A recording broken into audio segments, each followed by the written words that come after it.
Riding a motorbike is a great way to travel. Who cares if the bike is an old Norton or a shiny new Suzuki? It's the speed, the noise of the wind in your ears, the engine roaring under you, burning up the miles. Bikers are free, alone. They go where they want. Free, alone. Sometimes lonely. And danger waits at every bend in the road. But for Roy, riding home to Auckland as night falls, it's still a great feeling. Coming up from the river towards the road, Roy looked at his watch. It was 4:30.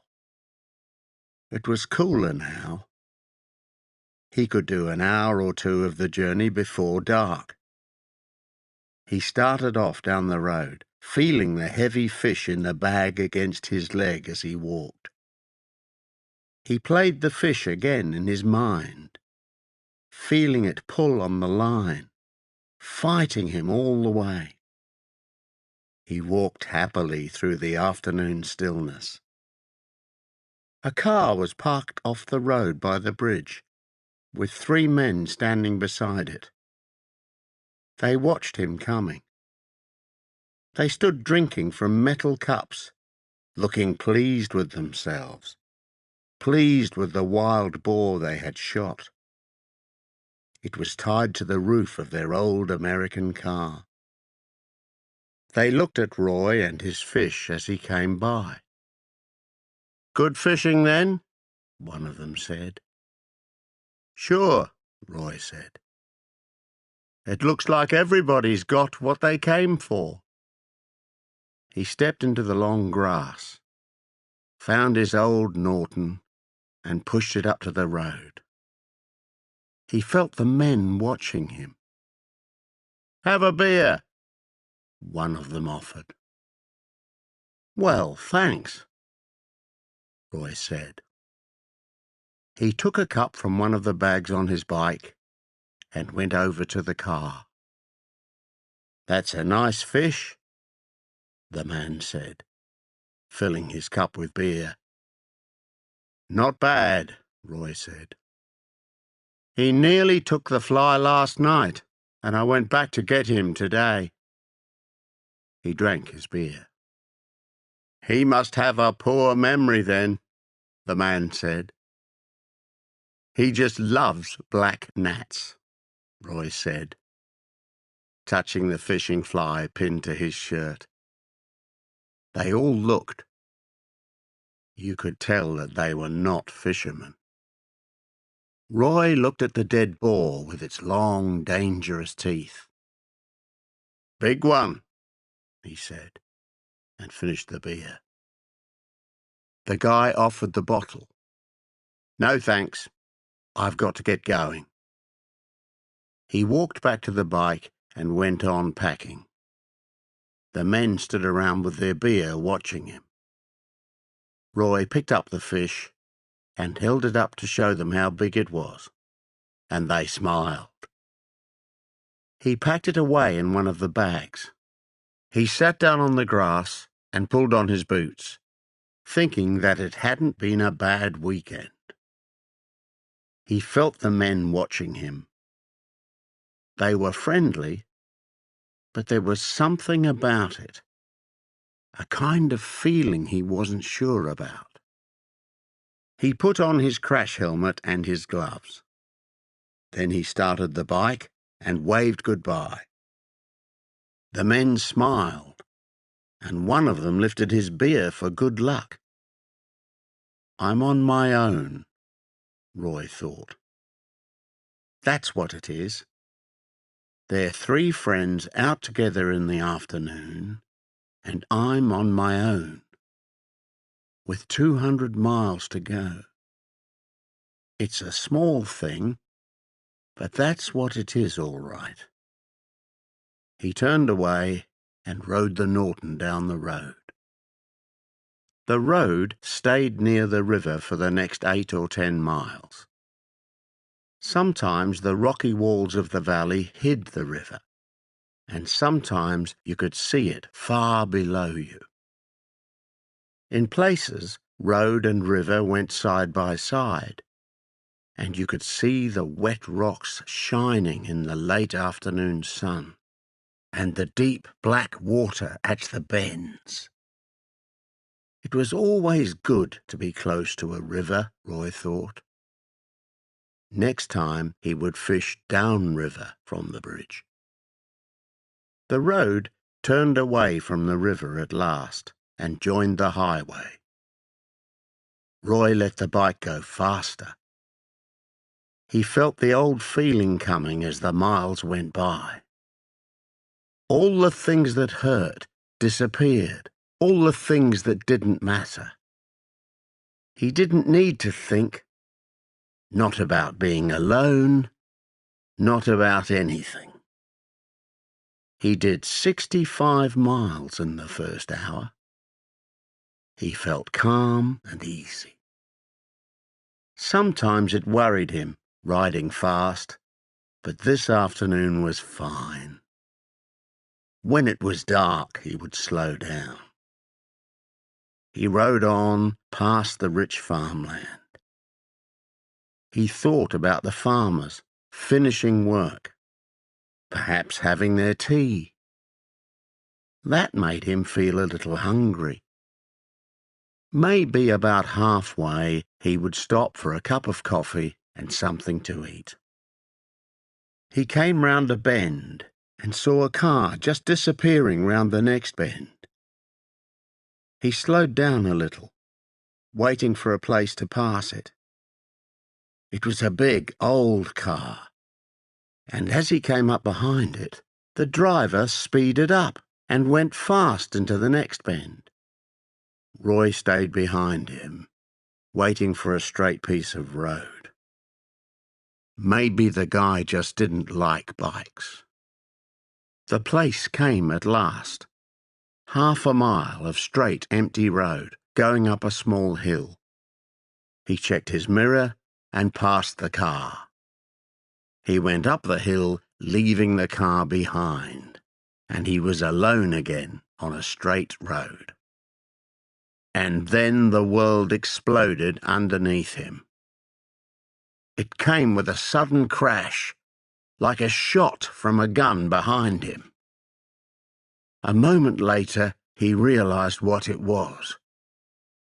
He was riding a flying machine on a back tire in pieces, fighting wildly to stay on and to slow the Norton down from 65 to 0. The big bike flew from one side of the road to the other, but as it went up the hill, it began to go slower. Then a car was coming, and he was off the road. And at last the bike ran hard against a bank and stopped. Roy turned off the engine and sat back. Then the car he had passed came up and stopped beside him. An unpleasant face stared at him from the front passenger seat. "Bad luck." The voice sounded pleased. Somebody laughed. Then the old car roared away and disappeared over the hill. Roy got off the bike. He was shaking just a little. He decided not to think about the guys in the car for a while. He wanted to calm down first. He looked down the road, half a mile of it, straight with no ditch, and he felt how lucky he had been. A long straight road and no ditch, man. He turned and looked up the road. There was a house near the top of the hill. He half walked, half rode the bike to the farm gate. They would let him leave his bike there, surely. He stopped by the back door and turned off the engine.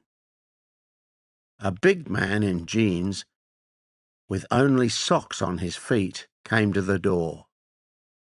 Roy felt the farmer looking at him, deciding about him, while he explained. On your own? Yes. Just a minute, the farmer said, and got his boots. They put the bike in one of the farm buildings, and Roy felt better about it.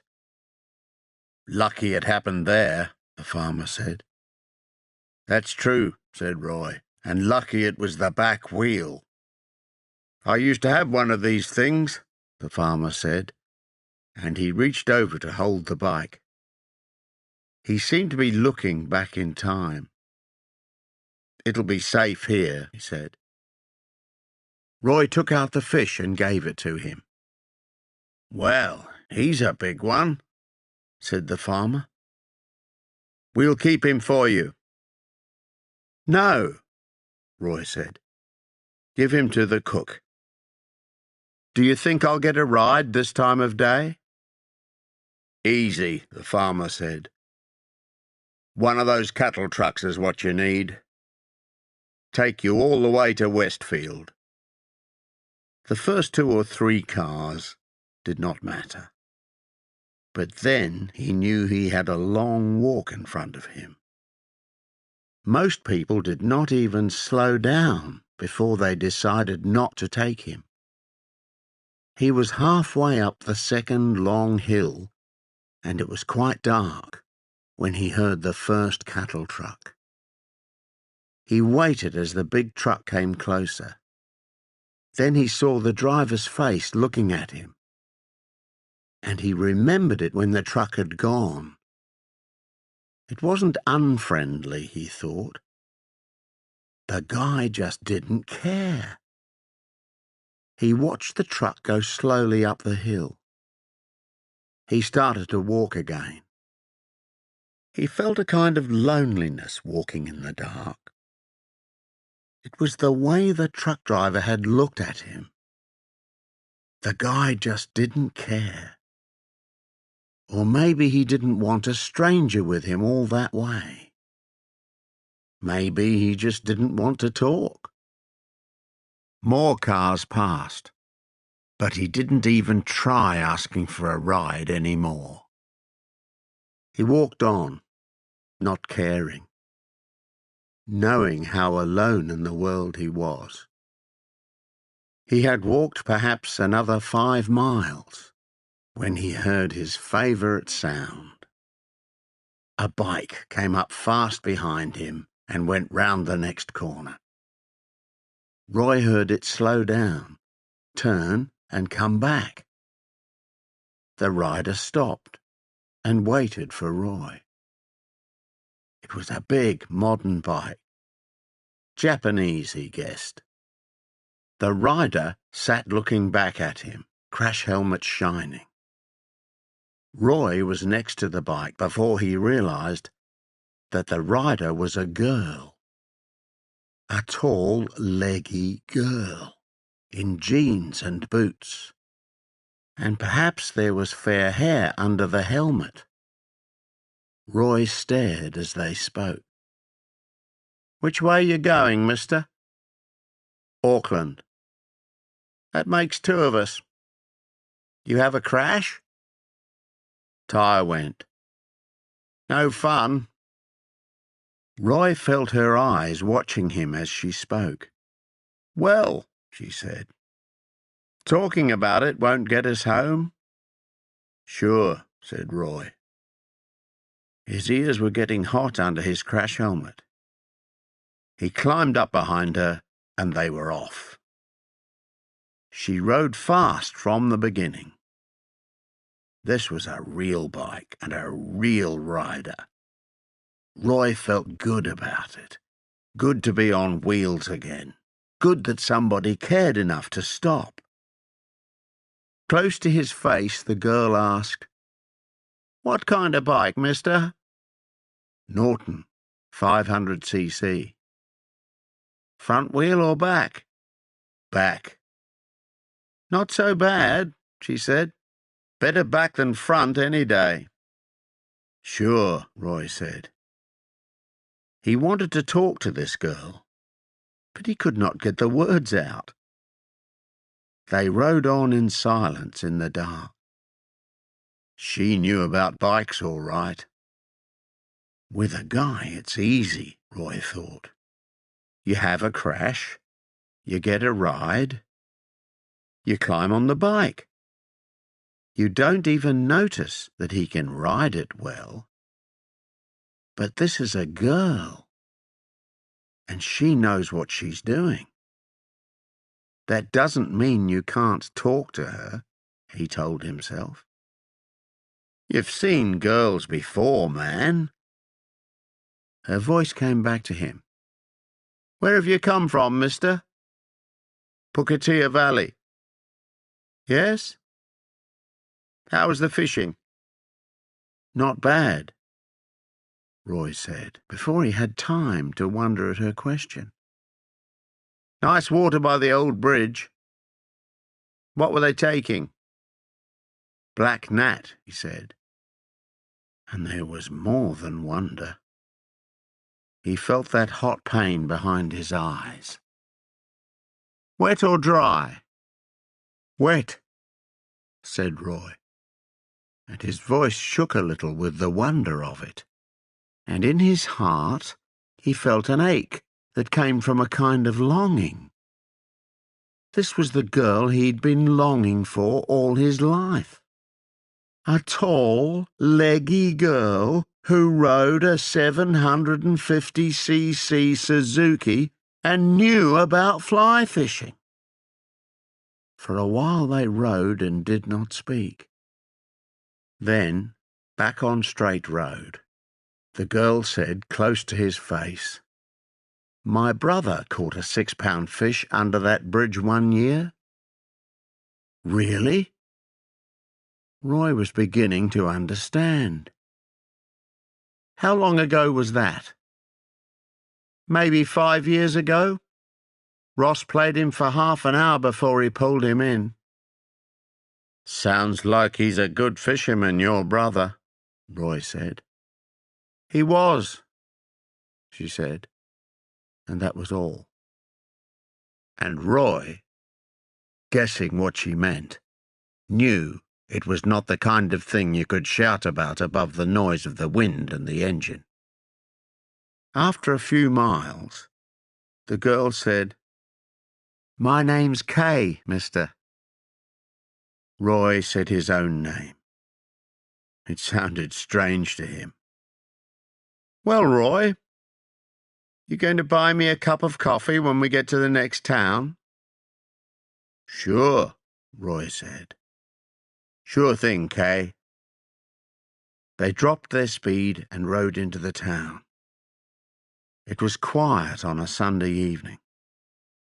They found the place they wanted and got off the bike. Her hair was long and fair and blown about by the wind.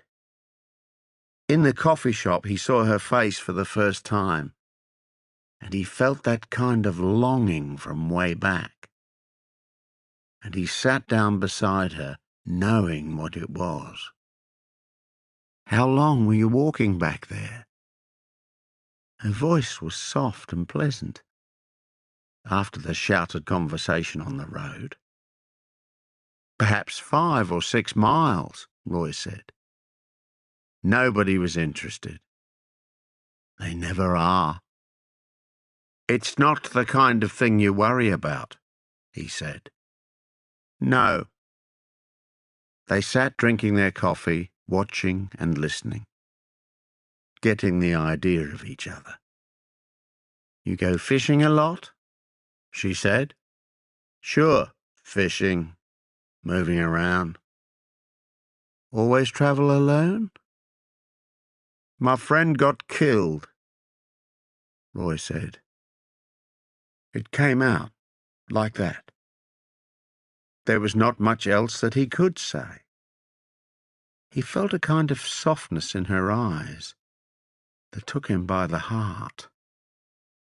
What about you? He said. What about me? I mean, you can tell me about your brother. He saw her eyes, their softness, the quiet hurt as his words hit her. "Ross got killed in the army," she said. "It was his first week. Just a stupid accident. He was only 20. He fell off the back of a truck and hit his head. He used to do wild, crazy things all the time. But then what killed him was just a stupid accident." He played with his spoon in the coffee. "What about your friend?" she asked after a while. "Plain," Roy said. "Another thing that just couldn't happen." He saw it in his mind. The broken plane.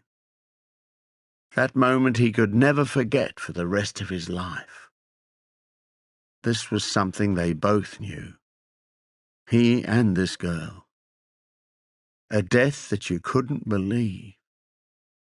And that feeling was always with you, everywhere. Like a voice that whispers in your ear. There will never be enough road anymore, enough water, enough air.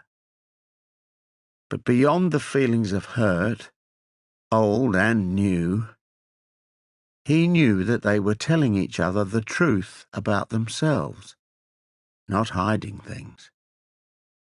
Was he choosing the right words? It didn't matter. Now he asked, "Where have you been today then, on your big bike?" "Tauranga." "Stay the weekend?" "Down this morning. It's only 260 miles there and back," she said.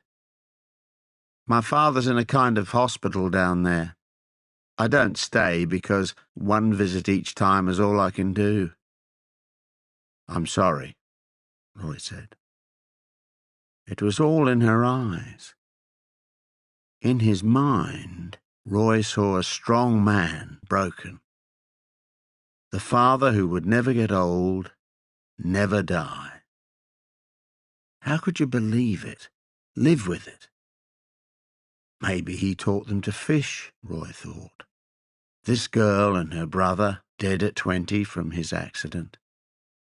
Maybe he taught them all those good things, and they all had fun together. And then suddenly she looked around, and she was the only one left. Maybe that's why she rides the big bike. The time was starting to get heavy now. "What do you say we get on the road?" Kay said. "Sure." They went out, and Roy felt the heaviness going. It was all right if you knew when to get up and go. They put on their crash helmets, and the tall, leggy girl started her bike. Roy climbed on behind her, and they went away, laughing. They rode gently out of the sleepy town.